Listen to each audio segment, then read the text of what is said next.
Hello दोस्तों। मेरा नाम है प्रशांत जादव और मैं फिल्म लाइन से जुड़ा हुआ व्यक्ति हूँ। तो अक्सर लोग मुझे सवाल करते हैं, मेरे दोस्त सवाल करते हैं कि आपका फिल्म लाइन का बिजनेस कैसे काम करता है, फिल्म का व्यापार कैसे होता है। तो शायद वो लोग पैसे लगाना चाहते हैं। कई बार मुझे लोग कहते हैं कि मैं इतना पैसा देता हूँ, इतना पैसा देता हूँ, लेकिन फिल्म लाइन का मुझे कई बार थोड़ा हिचकिचाहट भी होता है, थोड़ा डर भी लगता है, क्योंकि फिल्म लाइन का बिजनेस बहुत ही रिस्की है। और रिस्क के साथ साथ जितनी चमक फिल्म लाइन में दिखती है, उतनी चमक के साथ साथ एक गणित भी काम करता है उसमें, एक मैथमेटिकल सिस्टम भी काम करता है। तो फिल्म लाइन में पैसे लगाने से पहले आपको ये सिस्टम को समझना पड़ेगा। और सबसे महत्वपूर्ण बात, फिल्म लाइन का बिजनेस बहुत ही रिस्की है। तो जो सच है वो है। तो हम पहले सबसे खराब परिस्थिति की बात करेंगे और उसके बाद अच्छी परिस्थिति की बात करेंगे। हम सुपरहिट की बात नहीं करेंगे, एक अच्छी परिस्थिति, एक फिल्म अच्छी परिस्थिति में कैसी होती है और एक सबसे खराब परिस्थिति में कैसी होती है। तो हम पहले खराब परिस्थिति की बात करेंगे। तो आप जुड़े रहिए। मैं काफ़ी आसान भाषा में समझाने की कोशिश करूँगा। तो मैंने ये चश्मा क्यों पहना है, क्योंकि थोड़ी आंखों को आराम मिलता है, क्योंकि मैंने उसका थोड़े पॉइंट्स लिखे तो मैं आपको वो पढ़ के बता सकूँ और समझा सकूँ। तो सबसे सबसे पहला पॉइंट यही है कि फिल्म लाइन का बिजनेस व्यापार काफ़ी रिस्की है। और दूसरी बात, एक फिल्म बन गई है, उसको कोई खरीदना नहीं चाह रहा है क्योंकि फिल्म वो बहुत ख़राब बनी है। तो उसमें जिसने भी फिल्म बनाई है, तो वो इतना चाहेगा कि कम से कम जैसी भी बनी है, कम से कम लोग उसको देखें। ओके। तो वो उस पर मान लीजिए कि 1 करोड़ की एक फिल्म बनी है, सब कुछ बन के तैयार है 1 करोड़ में फिल्म। हम उदाहरण एग्जाम्पल के तौर पे 1 करोड़ का बजट लेते हैं, ठीक है। तो उसमें एक होता है मार्केटिंग ट्रैप। अगर आपने फिल्म बनाई है तो आप उसका मार्केटिंग करना चाहते हैं, जैसी भी बनी है आप दिखाना चाहते हैं, तो एक एक ट्रैप है एक। क्योंकि एक बार फिल्म बन जाने के बाद उसके ऊपर, अगर 1 करोड़ की फिल्म बनी है तो 30 से 40 लाख रुपया मार्केटिंग में खर्चा करना पड़ेगा। इतना कम से कम करना पड़ता है, या आप करना चाहोगे। तो आपको पता है ये फिल्म खराब बनी है, तो ये एक 3 से 30 40 लाख रुपया खर्चा करना, वो भी एक ट्रैप है। तो बुरी फिल्म बनी है, उसको आप दिखाना चाहते हो लोगों को, तो ये एक ट्रैप है। क्योंकि ऑलरेडी आपने 1 करोड़ रुपया लगा दिया है और 30 40 लाख रुपया आप मार्केटिंग में खर्चा करना चाहते हो, तो एक मार्केटिंग ट्रैप है। तीसरी बात, थिएटर में मूवी चली नहीं, मतलब कोई देखने ही नहीं गया। 1 करोड़ की फिल्म बनी है और कुछ 5-10 लाख रुपए का ही आपकी टिकट बिकी है। तो ऐसे समय पे मैं थोड़ा आपको समझाने की कोशिश करता हूँ। तो एक फिल्म चली नहीं है, उसको कोई देखने नहीं गया है, तो मान लीजिए उसका ग्रोस बॉक्स ऑफिस के टिकट से कितना पैसा आया, 5 लाख रुपया आया मान लीजिए। फिर नेट बॉक्स ऑफिस 4 लाख रुपया, उसमें डिस्ट्रीब्यूटर का खर्चा 2 लाख रुपया, और एक VFPF वर्चुअल प्रिंट फी, कई बार डिजिटल प्रोजेक्टर का खर्चा भी प्रोड्यूसर को देना पड़ता है। वो 5 लाख की कमाई में वह खर्चा, वह 5 लाख की कमाई में ही वही खर्चा निकालेगा, ठीक है। तो प्रोड्यूसर के हाथ जीरो जीरो, मतलब एक भी पैसा आया नहीं है, क्योंकि 5-10 लाख रुपया का खर्चा टिकट बिकी है, तो ये सब खर्चे निकालने पड़ेंगे आपको।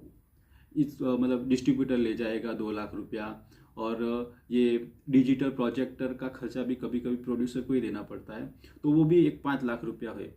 तो अगर कोई मूवी देखने नहीं गया है तो उसका शायद माइनस में भी जा सकता है। तो ये है, और क्योंकि ऑलरेडी 1 करोड़ की फिल्म बनी है और 5-10 लाख रुपए का ही आपका टिकट बिकी है, तो वो बहुत ही बुरी हालत होती है ऐसे समय पे। और तीसरा मतलब एक तीसरा सबसे खराब परिस्थिति क्या होती है, क्योंकि अब मान लीजिए कि कोई देखने नहीं गया है, खराब फिल्म बनी है, तो उसको OTT, क्योंकि अब इंटरनेट का ज़माना है, तो OTT वाले भी काफ़ी पैसा देते हैं मूवीज़ का, तो कोई खरीदना नहीं चाहेगा, कोई टीवी में दिखाना नहीं चाहेगा खराब फिल्म को। फिर भी मान लेते हैं कि इधर उधर से जुगाड़ करके आपने 10-15 लाख में जो भी मिला इस हिसाब से आपने दे दी मूवी, लेकिन वो मतलब एक खराब फिल्म का बहुत ही खराब हालत होती है उसकी। हाँ, फिल्म अच्छी बनी है और लोग देखने नहीं गए हैं, फिर बाद में क्रिटिक्स ने उसको फिर बाद में मतलब लोगों में हाइप आ गई है कि नहीं, लक खराब था वगैरह वगैरह, तो ऐसी मूवी OTT पे चलेगी और लोग खरीदना चाहेंगे। कि कई बार कुछ मूवी थिएटर में नहीं चलती है, लेकिन देखने बाद कुछ लोगों के देखने के बाद मान लीजिए कि पायरेटेड मूवी देखने के बाद लोगों को लगेगा कि नहीं, ये मूवी में कुछ बात तो थी, तो ऐसी मूवी OTT पे बिक सकती है, वहाँ से आप पैसा कमा सकते हो।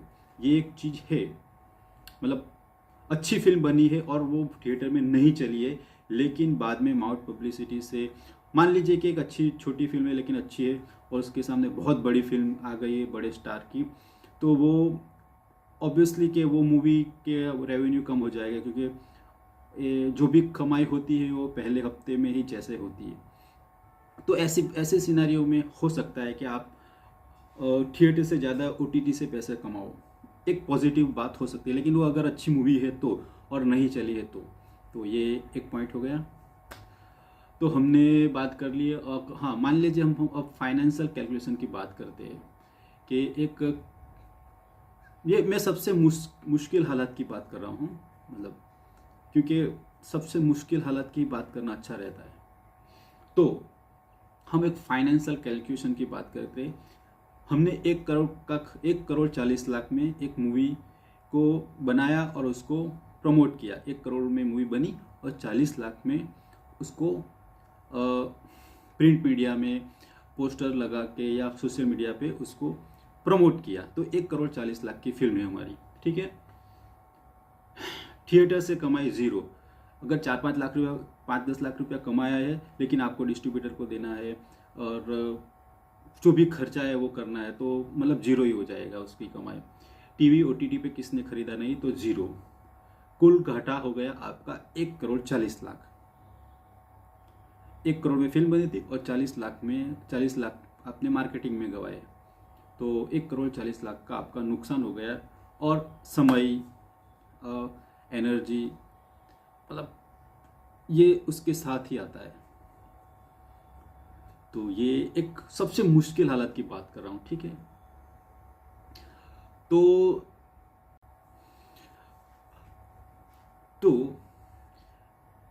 सबसे मुश्किल हालात में, मतलब वर्स्ट से वर्स्ट केस सिनारियो में ये हो सकता है कि आपको 0 पैसा मिले और ऊपर से आपके 1 करोड़ 40 लाख रुपए का आपको नुकसान हो, ठीक है।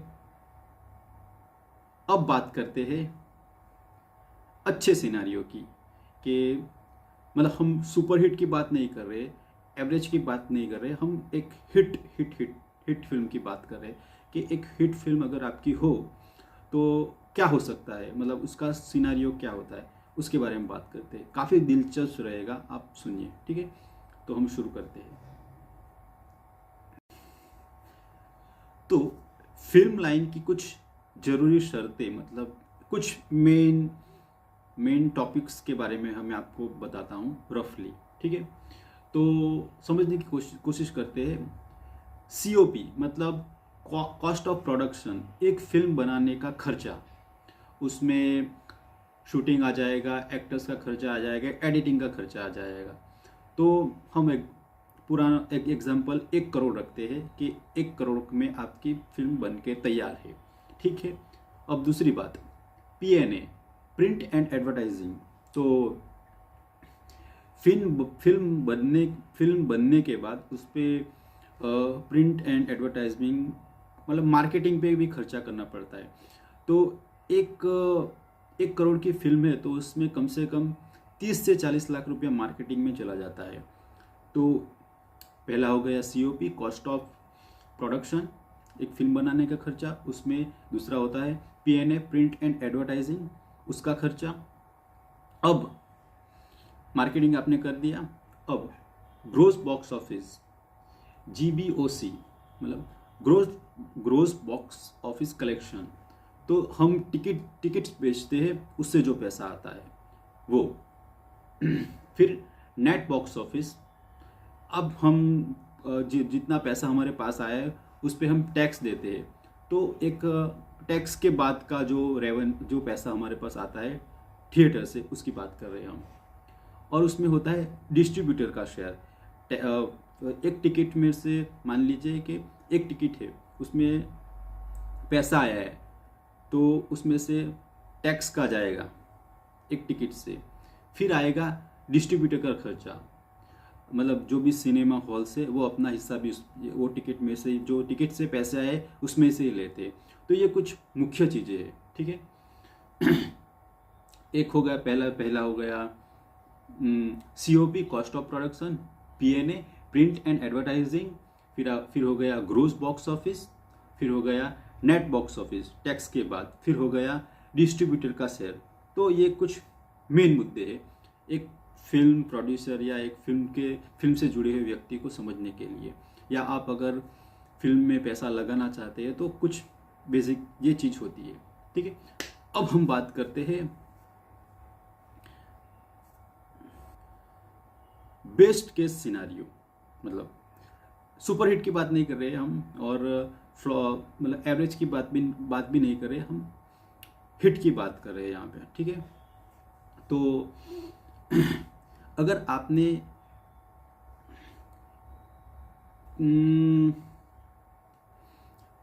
अगर आपने 1 करोड़ लगाए और आपकी फिल्म 3 करोड़ कमाती है थिएटर से, तो क्या होता है उसका हम कैलकुलेशन करते हैं। मैंने पहले से ही लिख के रखा है सब कुछ।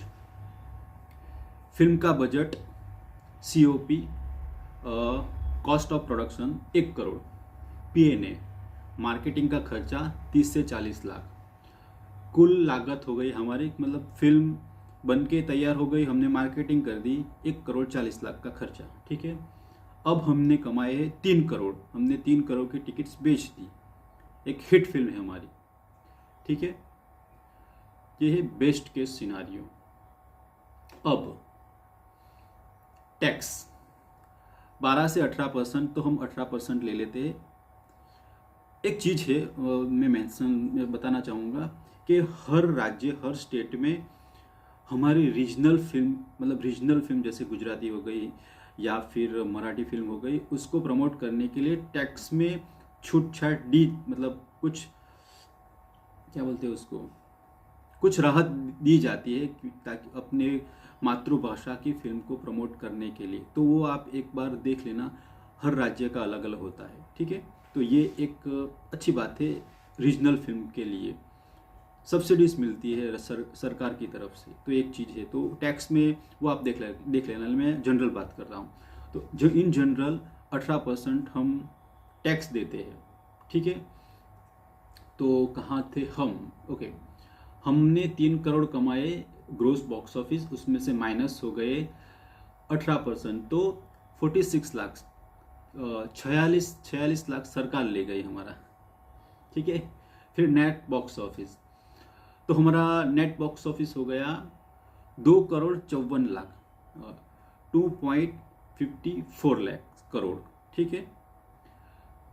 कुछ थोड़ी बहुत मिस्टेक हो जाए तो आप देख लीजिएगा, ठीक है।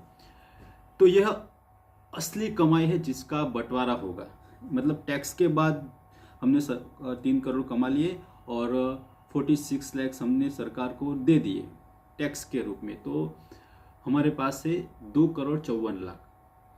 तो उसमें हो गया, दूसरी बात हो गई सिनेमा हॉल और डिस्ट्रीब्यूटर का बंटवारा, थिएट्रिकल शेयर। तो वो हमेशा 50-50 जैसा ही रहता है, फिर बाद में कम ज़्यादा होता है, आपने कैसे डील की है उसके ऊपर डिपेंड करता है, लेकिन अमूमन वो 50-50 ही रहता है पहले हफ्ते में। तो पहले हफ्ते के बाद डिस्ट्रीब्यूटर का बढ़ने लगता है और प्रोड्यूसर का थोड़ा कम होने लगता है, वो बात की बात है, लेकिन पहले हफ्ते में 50-50 होता है मोस्ट ऑफ। तो हमारी कमाई थी 2,54,00,000, ठीक है, 2,54,00,000। तो नेट बॉक्स ऑफिस हमारा हो गया 2,54,00,000। हमने 50% सिनेमा हॉल डिस्ट्रीब्यूटर्स को दे दिया, तो हमारे पास बचे हैं 1,27,00,000, ठीक है। तो अब हमारे प्रोड्यूसर के पास, जिसने फिल्म बनाई है, टैक्स दे के, डिस्ट्रीब्यूटर का खर्चा दे के, प्रिंट और मार्केटिंग का खर्चा करने के बाद हमारे पास बचे हैं 1,27,00,000 1 करोड़ की मूवी पे, ठीक है। ओके,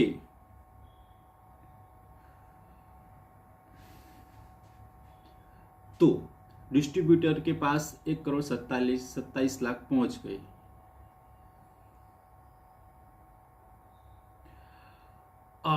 तो प्रोड्यूसर का हिस्सा, अब डिस्ट्रीब्यूटर अपना कमीशन भी लेता है, तो वो डिस्ट्रीब्यूटर का कमीशन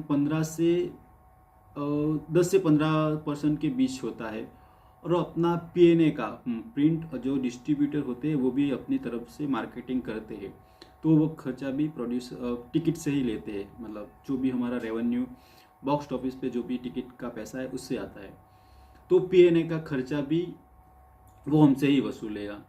तो डिस्ट्रीब्यूटर का शेयर हो गया 1,27,00,000। फिर डिस्ट्रीब्यूटर का कमीशन 10% मान के चलते हैं, वो हो गया 12,70,000। प्रोड्यूसर के साथ में आया, प्रोड्यूसर के मतलब जिसने फिल्म बनाई उसके पास आया 1,14,00,000 लगभग। अब फाइनल प्रॉफिट्स लॉस, अब हमने सब कुछ जिसको भी देना था, जिसने भी हमसे लेना था, सब दे दिया एक प्रोड्यूसर ने। तो प्रोड्यूसर की कमाई हो गई 1,14,00,000। प्रोड्यूसर का खर्चा 1,40,00,000, क्योंकि हमने मार्केटिंग का मिला के हमने 1,40,00,000 रुपया लगाया था, और तो हमें घाटा हुआ। मैं ये हिट फिल्म की बात कर रहा हूँ जिसने 3 गुना पैसा कमाया है, 1 करोड़ लगा के 3 करोड़ कमाए हैं। तो सब कुछ चाट के जिसने कोई सरकार ले गई, डिस्ट्रीब्यूटर ले गया, वो सब ले गया, तो हमको नुकसान हुआ 26 लाख का। एक हिट फिल्म की बात कर रहा हूँ, इसीलिए मैं कहता हूँ कि फिल्म लाइन का बिजनेस काफ़ी रिस्की है, बट आपको निराश होने की ज़रूरत नहीं है। खेल अब शुरू होता है, वो प्रोड्यूसर की समझ पे डिपेंड करता है, वो कितनी अच्छी तरह से अपनी फिल्म को बेच पाता है। क्योंकि अब सिर्फ टिकट से जो पैसा आया है वही जरिया नहीं है एक फिल्म प्रोड्यूसर के लिए, एक फिल्म बनाने वाले के लिए कमाने का। क्योंकि अब एंट्री करती है ओटीटी। अगर एक फिल्म 1 करोड़ में बनी है और 3 करोड़ कमाती है, 1 करोड़ में बनी है और 3 करोड़ कमाती है, तो वो एक हिट फिल्म मानी जाएगी। तो वह जो भी प्रोड्यूसर है वो ओटीटी प्लेटफॉर्म वाले से, जैसे नेटफ्लिक्स हो गई, जियो हॉटस्टार हो गया, फिर अमेज़न प्राइम हो गया, उसके साथ वो अच्छी डील कर पाएगा। क्योंकि हिट फिल्म सब कोई लेना चाहेगा, खरीदना चाहेगा। तो 1.5 करोड़ से 2 करोड़ में हमने वो फिल्म ओटीटी वाले को बेच दी, ठीक है, याद रखिएगा। फिर म्यूज़िक, अगर आपकी फिल्म में अच्छा म्यूज़िक है, 1 करोड़ की फिल्म है तो 10 से 20 लाख रुपया वहाँ से आ जाएगा। तो हमारी कुल कमाई हो गई, थिएटर से हमने 1,14,00,000 कमाए थे, मतलब आए थे, लास्ट में इतने हमारे पास बचे थे, और प्लस 1,80,00,000 रुपये हमने OTT और म्यूज़िक राइट्स बेच के कमा लिए। तो हमारे पास हो गए 2,94,00,000। ठीक है, कुल खर्चा हमारा है 1,40,00,000।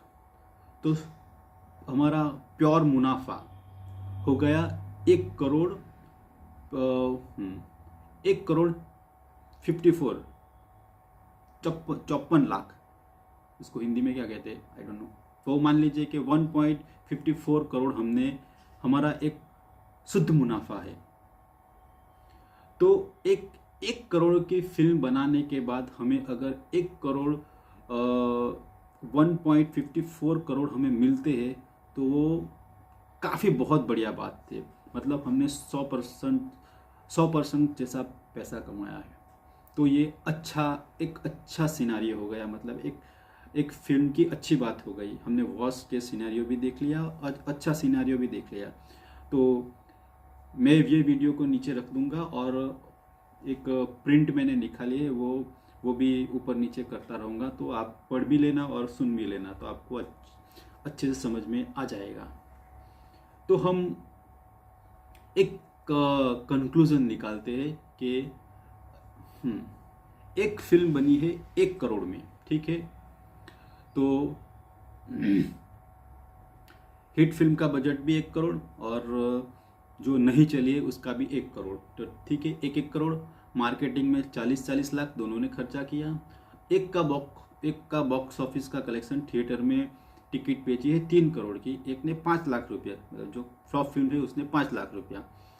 प्रोड्यूसर और थिएटर से मिला 1,15,00,000 रुपया, और जो फिल्म नहीं चली है उसको 0। OTT से मिला 2 करोड़ रुपया, और फ्लॉप फिल्म है उसको मिला 0। कुल मुनाफा और घाटा, जो हिट फिल्म है उसका 1,75,00,000 रुपया, और जो फिल्म नहीं चली है उसका माइनस, उसको नुकसान हुआ 1,40,00,000 का। तो ये है। और अंतिम बात मैं बताना चाहूँगा कि फिल्म लाइन का बिजनेस ऐसा है कि वो आपको इसके साथ साथ जो बाई प्रोडक्ट है, पैसे के साथ साथ आपको एक फेम, एक सेलिब्रिटी का स्टेटस, लोग आपको जानने लगते हैं। तो अगर आप मतलब एक एक्टर हो या एक अच्छे डायरेक्टर हो, तो आपको कॉमर्शियली जो एड्स वगैरह सभी पैसे मिल सकते हैं। सिर्फ प्रोड्यूसर के लिए थोड़ा मुश्किल है, बाकी और लोग और चीज़ों से भी पैसे कमा सकते हैं। तो ये था मूवी बिजनेस। अगर आप चाहते हैं कि आप फिल्म लाइन में पैसा लगाना चाहते हैं, तो मैं भी एक फिल्म मेकर हूँ और एक्टर हूँ। तो आप नीचे गए नंबर पे कॉल कर सकते हैं, व्हाट्सएप पे, और मैसेज कर सकते हैं, मुझे ईमेल भी कर सकते हैं, ये नीचे दिए गए हुए ईमेल आईडी पे। ये लाइन में बहुत फ्रॉड चलता है, तो थोड़ा ध्यान से व्यापार कीजिएगा। क्योंकि लेकिन अगर ये आपने समझ लिया है थोड़ा बहुत, तो आपको कोई बेवकूफ़ शायद तुरंत बेवकूफ़ नहीं बना पाएगा। तो आप सभी का शुक्रिया मुझे सुनने के लिए, मुझे देखने के लिए। तो यही था। जो भी मेरे दोस्त थे, जो भी मुझे चाहते हैं कि आप पैसा लगाना चाहते हैं, तो करते हैं। कई सारी स्क्रिप्ट मैंने ऑलमोस्ट रेडी है। तो मिलते हैं थिएटर्स में। Thank you.